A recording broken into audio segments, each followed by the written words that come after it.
what's happening in the crypto space? Well, I see there was a notification that came out in the news that SARS is going to be hitting people hard that have crypto assets that they don't declare.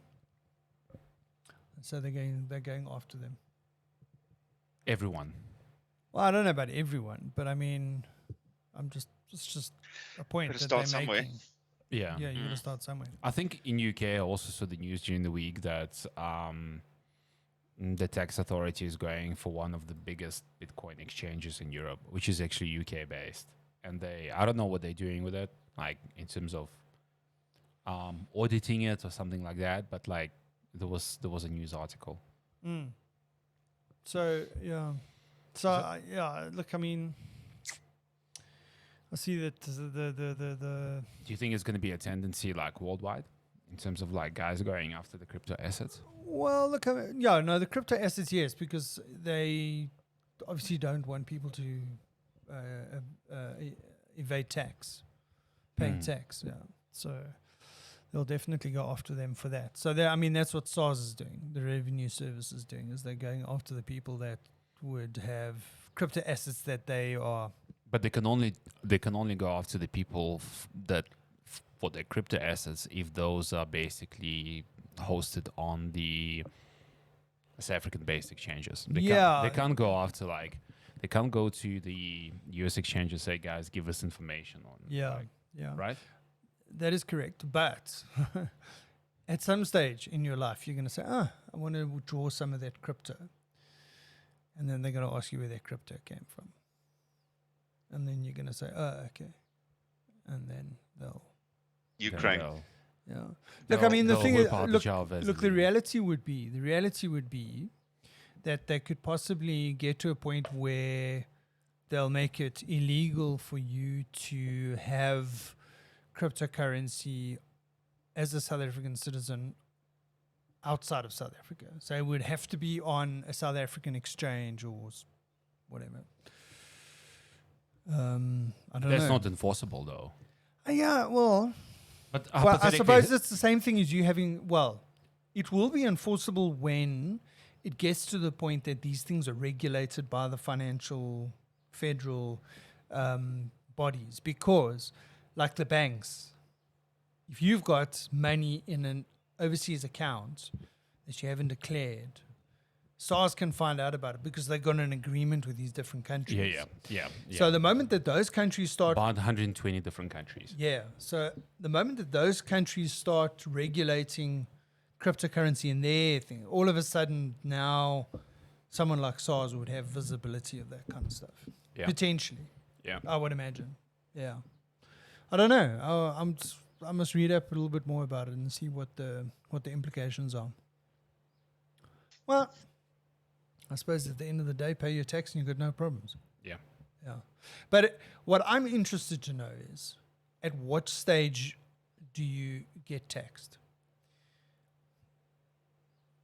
Right. When you're born? Yeah. Yeah.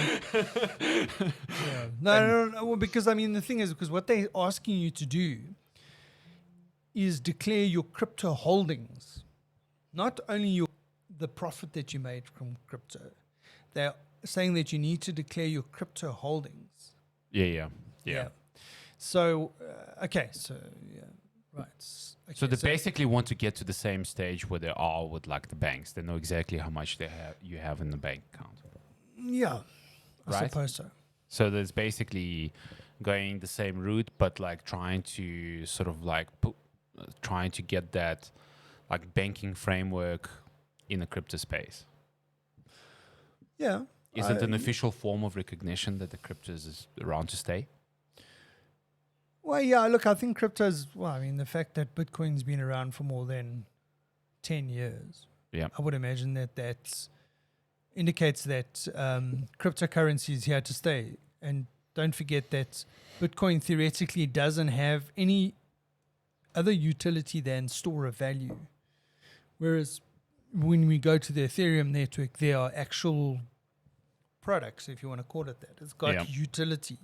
So I Built think into that it, yeah. yeah. So I think that just even extends the usability of crypto, and then obviously establishes it as a legitimate thing. You know, that it's going to be around for a while. It's not going to just like disappear overnight. Yeah. Maybe things within crypto might come and go, but the idea of a digital currency is always going to be there. And I mean, I would imagine, and I think there's a lot of talk about it, that some countries are going to go to a digital currency. I think we spoke about this a little while ago. Do you think they'll ever go completely and there won't be any paper money? I think we had this discussion a couple of weeks ago. I think that is going to happen, that they're going to bring out these digital currencies that are, you know, like the E-Rand, if you want to call it that. Don't spill your coffee. It can happen, but it would be classified as a stable coin. In other words, it's linked to the rand, Yeah. and so it's, one E-Rand will always be equal to 1 rand. Like you've got Or the rand will equal an E-rand. sorry, The rand may equal the E-rand. yeah, or vice versa. I don't know. Well, yeah. Whereas like you've got the USD DC, which is a stable coin that it's linked to the US dollar. So it's always round about $1. Sometimes it's 0.99, sometimes it's 101 Yeah. on the exchange if you look at it. But theoretically, it's a stable coin. So in other words, it doesn't appreciate in value like blockchain, Bitcoin and Ethereum and all the other altcoins. Yeah. So yeah, well, I'm interested to see where it's going to go. From my perspective, it's like electronic currency can put the claim on that space just as much as the paper money, because paper money is just a piece of paper.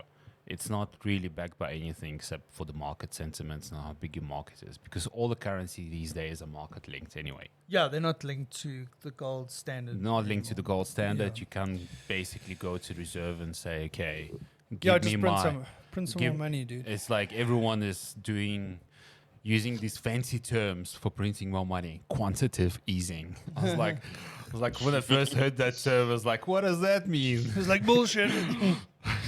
Yeah. Is that what happens when the market is constipated? Oh. Bit Let's of, unblock it. Yeah, exactly. A bit of Quantitative easing. yeah. So so my interest in the thing is how do we as citizens that are involved in cryptocurrency, if we want to stay on the right side of the law, how do we calculate what our tax exposure is? Because it's not a blanket thing, because theoretically you should only pay capital gains tax on the profit that you made, right? Yes. Like with a share, if I bought a share and the share goes up and I sell it, you know, if it's a long-term investment, then, and I'm not trading with it, then it falls under capital gains. If I'm trading, it's classified as a business. And then either you do it under the auspices of a business, and that would be normally 29%. Yeah. And obviously you can then deduct company expenses and all that kind of stuff from that. Yeah. Whereas if you're doing it as an individual, then it's your personal tax rate that you're going to have to pay tax at. Yeah. If you're trading shares like that. But only on the profit, right? But only on the profit. And then losses, I suppose the losses as an individual are a little bit more difficult to, whereas if you're a business, if there's a loss, I mean, that offsets your tax, the amount of tax that you need to pay. But for cryptocurrency, how's this really going to work? Because remember, you're not only using cryptocurrency for investment. In other words, I buy cryptocurrency and I hold it and it goes up in value, and then I sell it and then I have to pay some tax on that. Or I'm trading on it, okay, then I need to pay tax on the profit that I made. But if someone just pays me with cryptocurrency, right, should I be paying tax on that?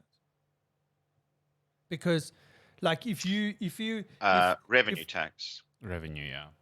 no, well, no, what revenue tax? If I'm not doing it as a business, I mean, think about this, Lester.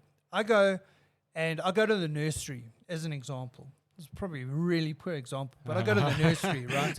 And I'm at the nursery and I see there's this tree, this plant that you've been wanting to buy for your garden for a long time. And I call you up and say, hey, Lester, that cherry blossom tree that you were looking for, I found one in this nursery.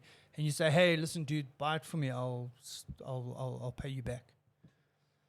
And he puts let's say the tree's $1,000, and that $1,000 comes into your bank account. Do you declare that to the tax man? That as income? No. Well, if he looks at your bank account, he's going to say, hey, you got 1,000 Rand from Lester. What is that for? Same thing with cryptocurrency. If he pays me in cryptocurrency. Yeah, but hang on. So what if I paid you in cash? Well, I mean, you could have paid me in cash as well. Then- But what I'm then- saying is, in terms of trackable stuff, let's talk about trackable stuff. Yeah. If someone deposits something into my Ethereum address, you pay me back for something. And now I draw it out and the taxman says, hey, you got to pay me 25% on that, please. Yeah. Right? Immediately he's going to jump in. Yeah. No, but that's what I'm saying. Like, it's going to get so complicated. It's going to get so messy. Yeah. So But I don't think they're going to bother with small stuff. I think there's going to be a cap. yeah, just like Well- somebody who's, I think that there's going to be a cutoff, like you need If to someone have puts like, They're not $1 going to tell you what the million cutoff is, though. no, they won't. Yeah, they but if there's won't. a $1 million transaction that suddenly appears out of the ordinary against normal transactions, Yeah. they'll obviously probe that. Whether it's linked with crypto or something else, or shares that you've cashed in and won, or who knows. But yeah. But I think it's those anomalies that of large values that they will focus on. Fair enough. But I'm still not paying you 1,000 Rand for a cherry tree. Yeah, exactly. but Andrew does have a That's point. going to die in But- the UK. But Andrew does have a point. It's like nobody's actually going to tell you because I don't think like anyone has a transparent framework on like how they're going to deal with it, right? And I think even if like, for example, sake, in terms of financial regulations, even if the South African government gets an agreement with like 120 countries, something similar to what they have in the banking sphere, there's always going to be countries which lie outside of financial, like safe havens for laundered money, like just like there is today. And there's going to be safe havens for crypto as well. I mean, it's just, think about the size of the crypto market. The size of a crypto market is bigger than like most of the economies. Except maybe like if you look at the top 10, maybe it's not bigger than the top 10, but like Sure. if you take the economy of South Africa, it's like the size of the crypto market is much larger than the economy of South Africa. Yeah. I mean, You can buy getting slice of that pie. I mean, it's like countries will hustle to get the slice of that pie. I mean, it's, absolutely. money for nothing. But like, but like Lester says, I think it's the big numbers that they're going to go for. But I mean, as a person that uses cryptocurrency, I just want to know what I'm getting myself into. Where's the dangerous territory? Where, because like, at least if you trading shares, I can go to my trading account and I can say there, okay, for the tax year, please give me my thing, and it'll tell me, okay, you bought this share at that price, you sold it at that price. This is what your tax liability was, right? So it will give you that report. Yeah. I can't go to Luno at the moment, not that I've seen. Maybe I'm wrong. Maybe I must look a little bit closer. But go there and get a report that says, oh, you bought this at that and sold it at that, and et cetera, et cetera. Because like if the taxman came to me and said to me, okay, I see this cryptocurrency came into your crypto wallet from something else. Like you got to pay tax on it. Hypothetically, right? Hypothetically. And I'm just raising this point hypothetically, right? If there are like countries that lie outside of the financial jurisdiction of our current tax administration, right? And it's like you log on to the account, you can use VPN, whatever, and you say, okay, I want to cash this amount of Ethereum in. You're gonna Yeah. put it through into this account as international transfer. It's fine. You'll pay the fees. Declaration, gift from granny. Yeah. Yeah. Like, Gift grade. Yeah, What is anyone gonna do? Yeah, but the gift from the granny can only be at a certain level. Yeah, that's Yeah, fine. as an You know, it's example. like okay, I what's the like? Let's just say like 100,000 Yeah. No, fair enough. gift from granny. It's Yeah. like Fair enough. Fair who's enough. gonna know what? I Yeah. mean, it's like you go, let's say hypothetically, right? You got a international transaction coming from Germany and it says gift from granny. You Yeah. know, it's like nobody's gonna say anything. Nobody's gonna question that. But I don't know if we spoke about this, but I mean, just think about this. There's one thing that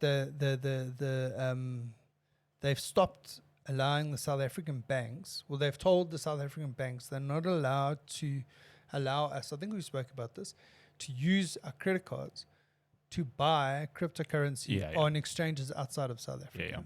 Yeah. So that's their first step, that they're stopping you from. In other words, I can't go without them knowing onto crypto.com, Yeah. buy some cryptocurrency, leave it there for 10 years, and they don't know about it. kind of thing, Yeah. Right. Because, and it's also this whole thing of You the can do money that. leaving the country. You can do that on Exodus. Well, no. But how do you get the money in there in the first place?